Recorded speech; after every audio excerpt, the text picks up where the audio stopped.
Assalamualaikum warahmatullahi wabarakatuh.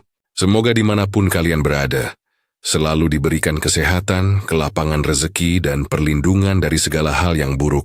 Sebelum kita mulai, jangan lupa dukung channel ini dengan menekan tombol like, tuliskan pendapat atau pengalaman kalian di kolom komentar, dan subscribe agar tidak ketinggalan kisah-kisah horor penuh misteri lainnya.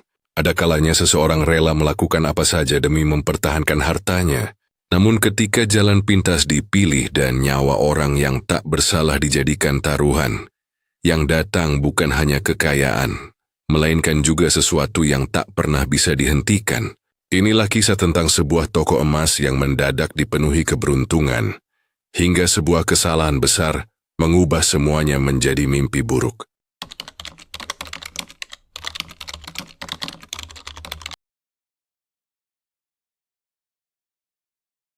Pasar kecil itu sudah menjadi tempat Pak Hadi mencari nafkah selama lebih dari 20 tahun. Dahulu toko emas miliknya hampir tidak pernah sepi.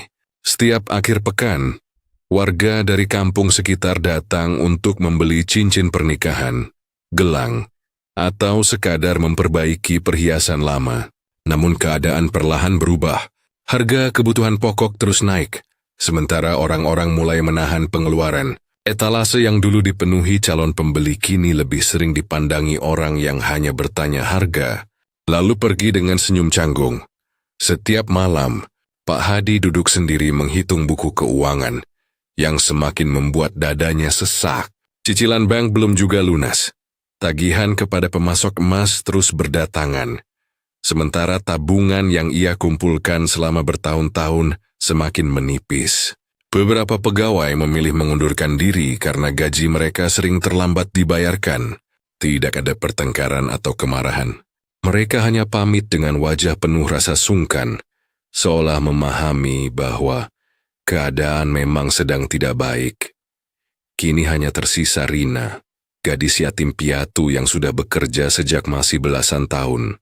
Rina datang lebih awal daripada siapapun, membersihkan lantai toko, menyusun etalase, lalu menyambut setiap pelanggan dengan senyum yang sama ramahnya. Meski pembeli hanya datang untuk melihat-lihat. Seusai bekerja, ia hampir selalu mampir ke langgar kecil di ujung pasar, untuk membantu menyapu halaman, mengisi gentong air wudhu, atau sekadar menemani anak-anak mengaji. Banyak pedagang menyayanginya karena Rina tidak pernah terdengar mengeluh tentang hidupnya yang sederhana. Suatu hari, ketika toko kembali lengang, seorang pria tua berpakaian rapi masuk tanpa tergesa-gesa. Bukannya melihat perhiasan, ia justru memperhatikan wajah Pak Hadi yang tampak letih. Setelah berbincang beberapa saat, pria itu tersenyum tipis dan berkata, pelan, "Kalau benar-benar ingin menyelamatkan usaha ini, ada seseorang yang mungkin bisa membantu. Tidak semua pintu rezeki dibuka dengan cara yang biasa." Ucapannya singkat, tetapi cukup membuat Pak Hadi terdiam. Sebelum pergi, pria itu menyelipkan secarik kertas berisi sebuah alamat, lalu menghilang di tengah keramaian pasar, meninggalkan pertanyaan yang terus mengusik pikiran Pak Hadi. Selama beberapa hari, secarik kertas yang diberikan pria misterius itu tidak pernah lepas dari saku baju Pak Hadi. Berkali-kali ia berniat membuangnya, tetapi setiap kali melihat buku utang yang semakin tebal dan etalase toko yang kembali sepi, pikirannya berubah. Hingga akhirnya, dengan hati yang dipenuhi keraguan, ia mendatangi alamat yang tertulis di kertas itu. Rumah tersebut berdiri di pinggir kota, tersembunyi di balik pepohonan tua yang membuat suasananya terasa sunyi. Cat dindingnya mengelupas, pagar besinya berkarat, dan halaman depannya dipenuhi daun-daun kering yang seolah tak pernah disapu. Begitu pintu terbuka, aroma dupa bercampur tanah lembab langsung menyambutnya. Seorang lelaki tua berjubah hitam telah menunggu di dalam, seakan mengetahui kedatangannya sejak awal. Tanpa banyak basa-basi, paranormal itu mengajak Pak Hadi memasuki sebuah ruangan yang hanya diterangi cahaya lampu minyak. Di tengah ruangan terdapat sesajen, kendi tua, dan beberapa keping emas yang disusun melingkar. Dengan suara pelan, ia menjelaskan bahwa kekayaan memang bisa dipanggil, tetapi selalu ada harga yang harus dibayar. Jin penjaga harta tidak meminta uangmu, katanya lirih. Ia hanya meminta satu jiwa yang tidak memiliki pelindung. Pak Hadi terdiam. Napasnya terasa berat ketika mendengar syarat itu. Paranormal tersebut segera menambahkan bahwa korban tidak perlu disentuh ataupun dibunuh. Ketika waktunya tiba, makhluk gaib itulah yang akan mengambil nyawanya sendiri, tanpa meninggalkan jejak yang mencurigakan. Pergulatan batin mulai menguasai pikiran Pak Hadi. Bayangan toko yang bangkrut, rumah yang mungkin disita, dan keluarganya yang kehilangan tempat tinggal terus menghantui kepalanya. Di tengah kebimbangan itu, wajah Rina perlahan muncul dalam ingatannya. Gadis yatim piatu yang hidup sebatang kara itu terasa seperti jawaban paling mudah bagi syarat yang diminta. Dengan tangan gemetar, Pak Hadi akhirnya menganggukkan kepala. Paranormal mengambil secarik kain hitam, menuliskan nama Rina dengan tinta merah, lalu membakarnya di atas nyala lilin. Asya setipis berputar membentuk lingkaran sebelum menghilang ke langit-langit rumah tua. Sejak saat itu, tanpa pernah mengetahuinya, nama Rina telah diserahkan sebagai tumbal dalam sebuah perjanjian yang perlahan membawa malapetaka.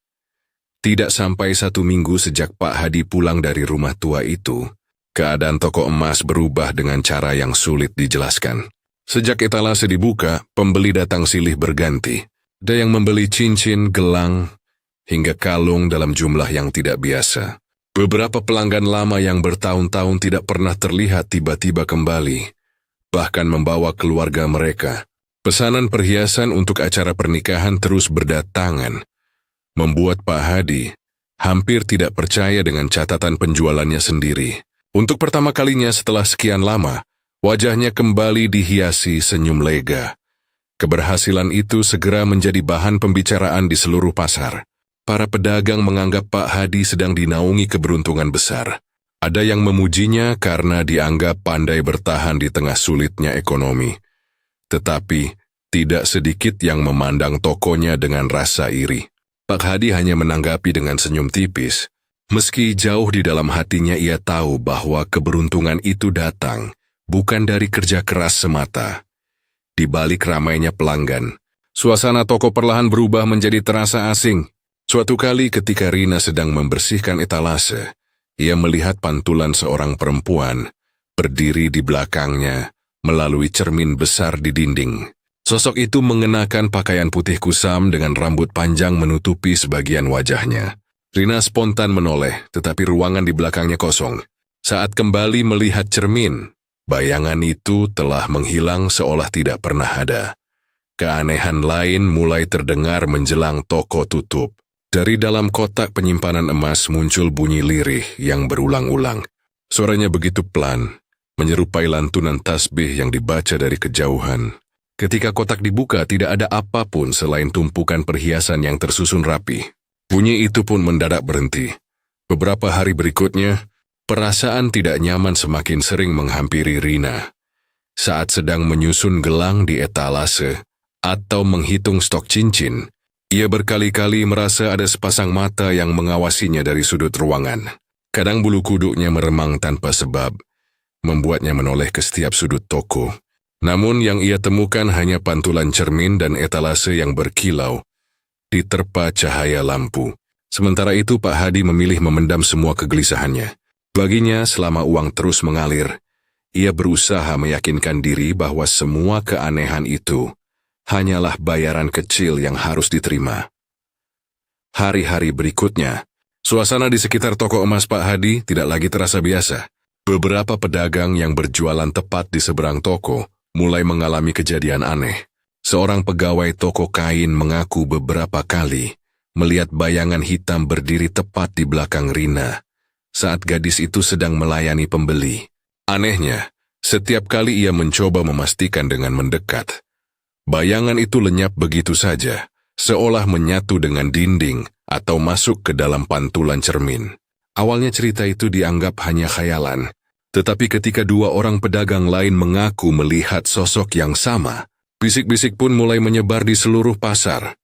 Sebagian warga mulai enggan berlama-lama berada di depan toko emas. Mereka merasa hawa di dalam ruangan itu lebih dingin dibandingkan toko-toko lain. meski matahari sedang terik.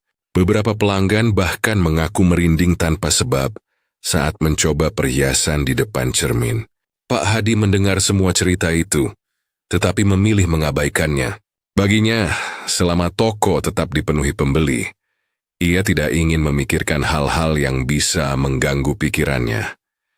Berbeda dengan Pak Hadi, paranormal yang mengikat perjanjian itu justru mulai terlihat cemas. Saat mereka kembali bertemu secara diam-diam, wajah lelaki tua itu tampak pucat. Dengan suara pelan ia mengatakan bahwa ada sesuatu yang tidak berjalan sebagaimana mestinya. Jin pesugihan seharusnya sudah mulai mendekati tumbalnya, tetapi hingga kini belum ada tanda bahwa nyawa yang dijanjikan berhasil diambil. Kalau dibiarkan terlalu lama, bisiknya, kekuatan jin bisa melemah dan perjanjiannya berbalik menjadi petaka. Ia pun mendesak Pak Hadi agar ritual penutup segera dilakukan sebelum semuanya terlambat. Sementara itu, Rina sama sekali tidak mengetahui percakapan tersebut. Ia tetap menjalani hari-harinya seperti biasa. Seusai bekerja, ia selalu menyempatkan diri mengunjungi makam kedua orang tuanya.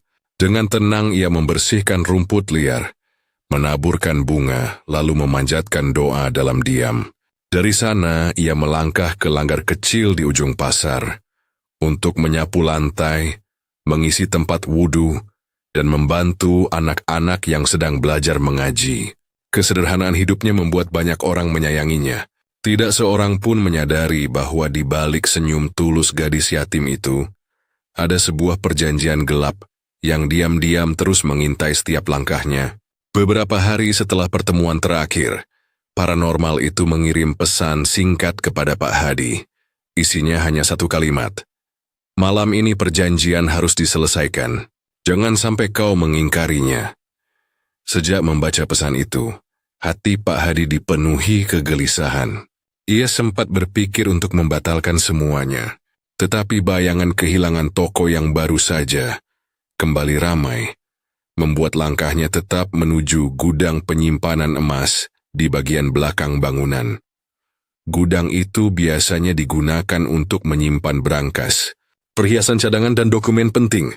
Malam itu, ruangan tersebut telah berubah. Lantai dipenuhi garis-garis aneh yang digambar menggunakan serbuk hitam, sementara beberapa lilin menyala, membentuk lingkaran di sekitar sebuah mangkuk tembaga. Paranormal berdiri di tengah ruangan dengan wajah lebih tegang daripada biasanya.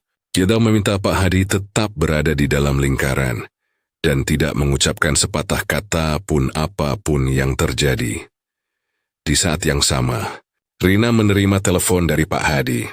Dengan nada terburu-buru, Pak Hadi mengatakan ada stok emas yang harus segera dihitung karena akan dikirim kepada pelanggan penting keesokan harinya.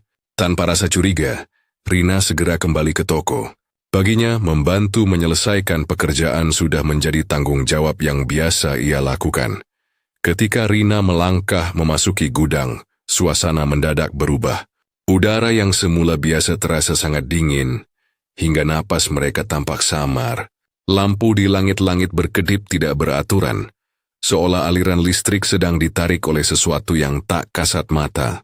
Dari sudut ruangan tercium aroma tanah basah, bercampur bau kayu lapuk, seperti udara yang keluar dari liang yang telah lama tertutup. Rina menghentikan langkahnya. Entah mengapa dadanya terasa sesak, sementara bulu kuduknya berdiri tanpa sebab. Ia menoleh ke arah Pak Hadi, yang tampak pucat dan terus menundukkan kepala. Sebelum sempat bertanya, suara lirih menyerupai bisikan mulai terdengar dari segala penjuru gudang. Bisikan itu semakin lama semakin jelas, namun tidak ada satupun kata yang dapat dipahami. Api lilin tiba-tiba bergoyang hebat meski tidak ada angin yang masuk. Bayangan hitam perlahan merayap keluar dari sudut ruangan, bergerak seperti asap pekat yang memiliki kehidupan. Sedikit demi sedikit, bayangan itu membentuk sosok tinggi dengan mata redup yang menyala dari balik kegelapan. Paranormal menarik napas panjang sambil mengangkat kedua tangannya. Dengan suara pergesa ia berbisik, ia telah datang. Kini saatnya menagih tumbal yang dijanjikan. Sosok hitam itu terus melangkah perlahan mendekati Rina. Setiap langkahnya membuat udara di dalam gudang semakin berat, sementara nyala lilin berubah kecil seolah kehabisan oksigen. Rina berdiri terpaku. Dia tidak tahu apa yang sedang terjadi, tetapi nalurinya mengatakan bahwa sesuatu yang sangat berbahaya sedang mengincarnya. Dalam kepanikannya, bibirnya bergetar lirih melafalkan doa-doa yang sejak kecil diajarkan kepadanya. Ketika jarak antara makhluk itu dan Rina tinggal beberapa langkah, tiba-tiba terdengar suara ledakan kecil dari dalam lingkaran ritual. Sosok jin itu mendadak berhenti. Kedua lengannya yang semula terulur perlahan menjadi kaku. Lalu seluruh tubuhnya seperti membatu. Dalam sekejap makhluk itu mengeluarkan jeritan panjang yang menggema memenuhi gudang. Suaranya bukan lagi terdengar mengancam, melainkan dipenuhi rasa sakit yang luar biasa. Seolah ada api yang membakar tubuhnya dari dalam. Api lilin yang mengelilingi ruangan mendadak padam secara bersamaan. Garis-garis hitam di lantai mulai retak sedikit demi sedikit. Paranormal mundur beberapa langkah dengan wajah pucat pasi. Tangannya yang sejak tadi mengangkat dupa kini gemetar hebat hingga benda itu jatuh ke lantai. Selama puluhan tahun menjalankan berbagai ritual pesugihan, belum pernah sekalipun ia menyaksikan jin gagal mengambil tumbal yang telah disepakati. Mustahil, ini tidak mungkin, gumamnya berulang kali sambil memandangi Rina dengan mata membelalak. Sementara itu Rina masih berdiri di tempatnya. Ia sama sekali tidak menyadari bahwa di sekeliling tubuhnya muncul semacam ketenangan yang membuat hawa dingin di gudang tidak mampu mendekat. Wajahnya memang dipenuhi ketakutan. Tetapi doa yang terus keluar dari bibirnya terdengar semakin jelas, membuat jeritan makhluk itu semakin keras. Pak Hadi yang sejak tadi hanya membisu mulai merasakan penyesalan yang menghimpit dadanya. Untuk pertama kalinya ia melihat ketakutan di wajah paranormal, orang yang sebelumnya begitu yakin tidak ada ritual yang bisa gagal. Pandangannya beralih kepada Rina.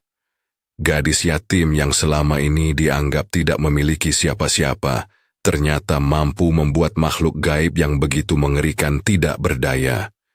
Jin itu berusaha maju sekali lagi, tetapi setiap kali mendekat, tubuhnya kembali terpental seolah menghantam dinding yang tak terlihat. Suara geramnya berubah menjadi rintihan kesakitan. Melihat semua itu, Pak Hadi mulai sadar bahwa Rina menyimpan sebuah rahasia besar. Druid Quincy yang melindunginya. Kewitan yang bahkan tidak diketahui oleh Rina sendiri. Dan malam itu seluruh perjanjian gelap yang telah dibuat mulai menunjukkan tanda-tanda akan berbalik menghancurkan orang-orang yang telah mengikatnya. Jeritan makhluk itu masih menggema di dalam gudang, sementara paranormal terus mundur dengan wajah yang kehilangan warna. Napasnya memburu, seolah baru menyadari kesalahan yang selama ini tidak pernah terpikirkan. Dengan suara bergetar ia menatap Pak Hadi, lalu berkata pelan, "Aku salah. Sejak awal aku salah memilih tumbal." Pak Hadi yang masih diliputi rasa takut hanya mampu menatapnya tanpa berkata apa-apa. Paranormal kemudian mengaku bahwa ia baru teringat sebuah cerita lama tentang seorang gadis yatim yang dibesarkan di sebuah panti asuhan sederhana di pinggir kota. Panti itu diasuh oleh seorang ustaz yang dikenal sangat saleh. Lelaki tua tersebut tidak memiliki harta berlimpah, tetapi setiap selesai salat malam, ia selalu menyebut nama anak-anak yatim yang pernah diasuhnya satu persatu dalam doa. Kebiasaan itu tidak pernah berhenti. Bahkan ketika anak-anak tersebut telah tumbuh dewasa dan menjalani hidup masing-masing. Waktu menerima namanya, aku hanya melihat bahwa ia yatim piatu, ucap paranormal itu dengan suara lirih. Aku mencari tahu siapa yang membesarkannya. Aku mengira ia benar-benar sendiri. Pak Hadi menoleh ke arah Rina, yang masih berdiri dengan wajah bingung. Selama bekerja di tokonya, gadis itu memang tidak pernah banyak bercerita tentang masa kecilnya. Ia hanya sesekali mengatakan bahwa dirinya pernah tinggal di panti asuhan, sebelum akhirnya hidup mandiri. Tidak pernah sekalipun Rina membanggakan kebaikannya. Ia tetap datang bekerja lebih awal, menjaga sholat 5 waktu, dan setiap selesai berdoa selalu menghadiahkan doa untuk kedua orang tuanya yang telah tiada. Bahkan ketika penghasilannya pas-pasan, ia masih menyisihkan sedikit uang untuk membantu kebutuhan Langgar dan anak-anak yang belajar mengaji. Paranormal menundukkan kepala. Ia akhirnya memahami bahwa perlindungan terbesar bukan berasal dari benda pusaka ataupun jimat, melainkan dari doa yang terus mengalir dengan penuh keikhlasan. Doa sang ustaz yang tidak pernah putus, ditambah amal baik dan bakti Rina kepada kedua orang tuanya, membentuk benteng yang tidak terlihat oleh mata manusia. Benteng itulah yang membuat jin pesugihan kehilangan kekuatannya setiap kali mencoba mendekat. Di hadapan mereka, makhluk hitam itu masih berusaha bergerak, tetapi tubuhnya semakin lemah. Cahaya lilin yang sempat padam perlahan menyala kembali dengan sendirinya, sementara udara dingin mulai menghilang dari gudang. Untuk pertama kalinya, Pak Hadi benar-benar menyadari bahwa tidak semua orang yang tampak lemah sesungguhnya tidak memiliki pelindung. Ada perlindungan yang lahir dari doa tulus, amal saleh dan keikhlasan. Sesuatu yang tidak mampu ditembus oleh kekuatan gelap sebesar apapun. Saat itulah ia sadar, perjanjian yang dibuat karena keserakahan telah membawanya ke jurang kehancuran, yang mungkin sudah tidak bisa lagi dihentikan. Jeritan jin itu berubah menjadi raungan penuh amarah. Karena tidak mampu menyentuh Rina, makhluk tersebut berbalik menatap paranormal dengan sorot mata yang mengerikan. Wajah lelaki tua itu seketika dipenuhi ketakutan. Dia berusaha membaca mantra-mantra yang selama ini menjadi andalannya, tetapi tidak satu pun terdengar utuh. Lingkaran ritual yang menjadi pelindungnya telah retak dan kehilangan kekuatan. Dalam sekejap bayangan hitam itu menerjang ke arahnya. Terdengar teriakan keras memenuhi gudang. Lalu semuanya mendadak sunyi. Ketika Pak Hadi memberanikan diri membuka mata yang sejak tadi terpejam, paranormal itu telah tergeletak tanpa tanda-tanda kehidupan.